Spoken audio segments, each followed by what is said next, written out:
No. I'm smiling because we got to talk about what just happened in the Oval Office and how Israel and their prime minister just came to the White House and did what he did.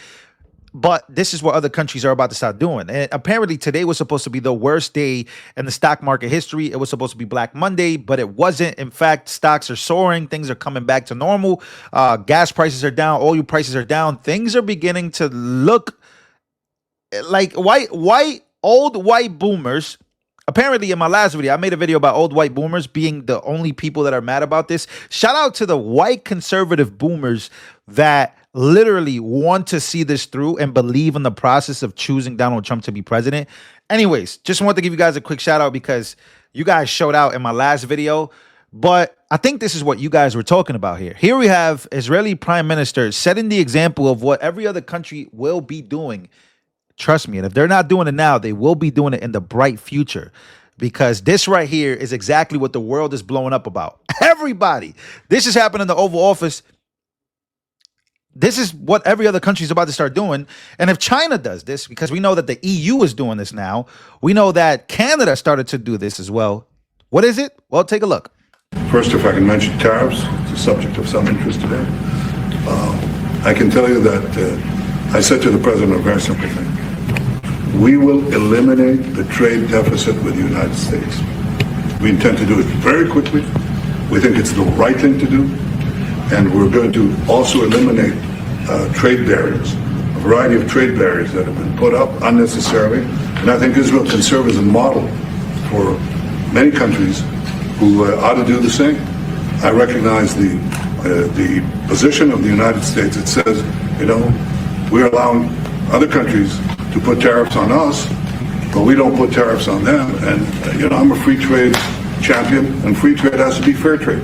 And I think that's basically the position that you have put forward, Mr. President. We are going to eliminate the tariffs, and rapidly. I had the opportunity to speak to Secretary Lutnick yesterday. We talked about how we could affect this quickly, and I hope to bring a solution very quickly. We're not talking about intentions. Yo, listen, first of all, let me say this real quick. As much as Trump loves Israel, as much as, one can criticize how much the United States does for Israel, Trump slapped 33% tariffs on Israel, our greatest ally. Trump is slapping tariffs on everybody. Doesn't want to be taken advantage of. And here is Israel. Benjamin Netanyahu is the first leader to go straight to the White House after those tariffs were announced, and now is saying, hey, whatever tariffs we had on you, we're taking them off. All those trade barriers, they're gone. And that's to think that even Israel had tariffs on the United States of America. Nobody is getting leeway here, which makes me believe that this is the way to go. Look at this. He flew all the way from Israel to the White House to tell Trump that he is setting the example that every other country should do what he's doing. Now, this is just an example being set here. But whatever you think about Israel, whether the United States should be supplying them or not, we're still supplying them. We literally do a lot for this country. And they had tariffs on us, and Trump said, nah. We're slapping 33% on you. And then boom, here they are, setting the example. Shout out to Benjamin Netanyahu for that, because he has no choice. And this is the way that I would love. This is the way I like it. I like it like this. Whether I'm a fan of Israel or not, doesn't matter. I like it like this, because other countries should be very thankful that our tax-paying dollars are helping them out in the long run. This is country number one to do this. Apparently, throughout this, Donald Trump, throughout this meeting, made some huge announcements. Let's take a listen. I will say this. Virtually every country wants to negotiate. If I didn't do what I did over the last couple of weeks, you wouldn't have anybody wants to negotiate. We would have gone to these countries, you want to talk? And they were, well, we don't want to talk. Now they're coming to us. They're offering things like even Bibi, and this is unrelated because it's a different kind of a relationship. But he started off our conversation today that he's cutting all of the tariffs. He's cutting everything.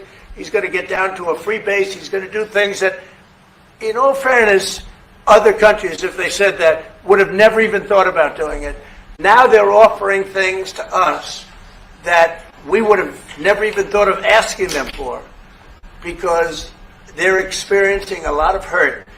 And the hurt is that they've taken advantage of us, and we finally fought back. Tariffs will make this country very rich. We're rich anyway, but we're rich in a certain way. We have $36 trillion in debt. I want to get rid of it, and we can do it quickly with proper deals.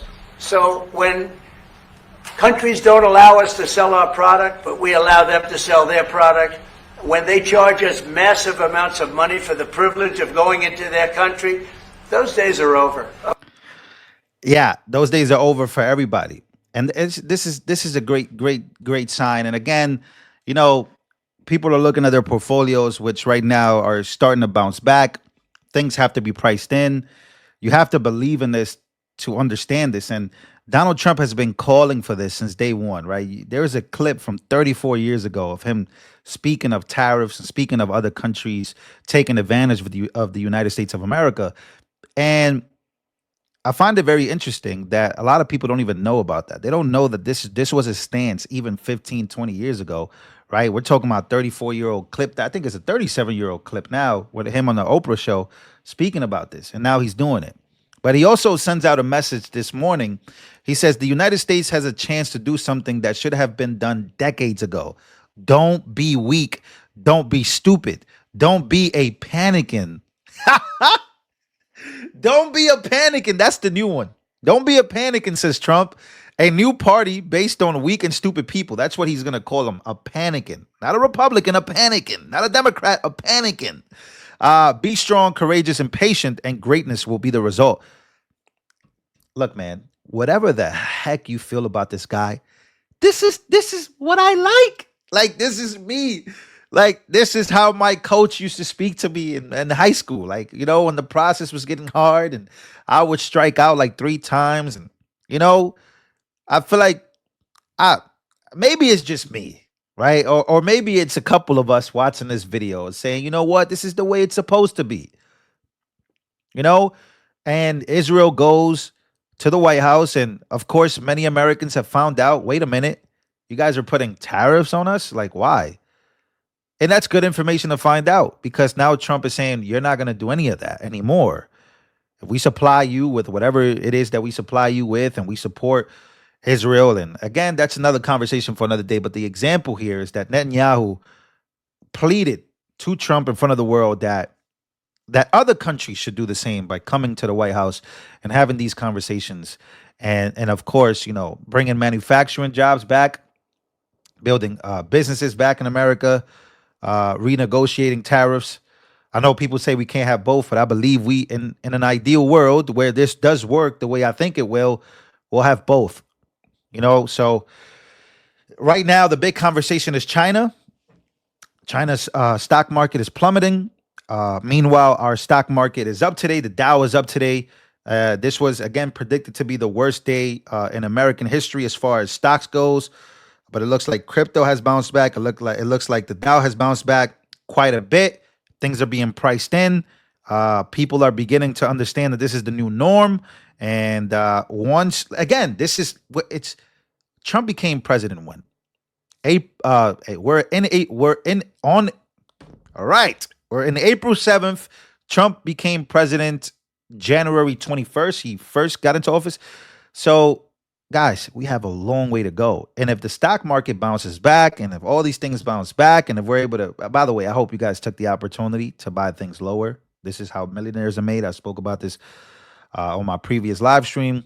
You know, this is the opportunity of a lifetime for me and for a lot of other people. So we'll see. We'll see where this goes. I said that, you know, gaslighting people is not good. I don't want to gaslight anybody, even though like that all of a sudden, like Democrats and progressives have become the party of the billionaires and people losing a whole bunch of money. But, you know, we're starting to see people's true colors. And even within the own party, or even within people that do support Trump, or, you know, or people that, you know, you may follow, a lot of people are showing their true colors. A lot of GOP leaders are showing their true colors here. They're fighting against Trump's tariffs. So again, just my opinion. I think this could work, and I believe it's gonna work. But man, you got to be made of a different cloth to talk the way Donald Trump talks. And I think that this is a once in a lifetime man. You know what I mean? Like a leader. Like we read about people like this. Maybe 100 years from now, we'll read about other people like this. But yeah, Netanyahu goes to the White House, pleads and begs, and that's the way it's supposed to be, in my opinion. See you guys on the next one.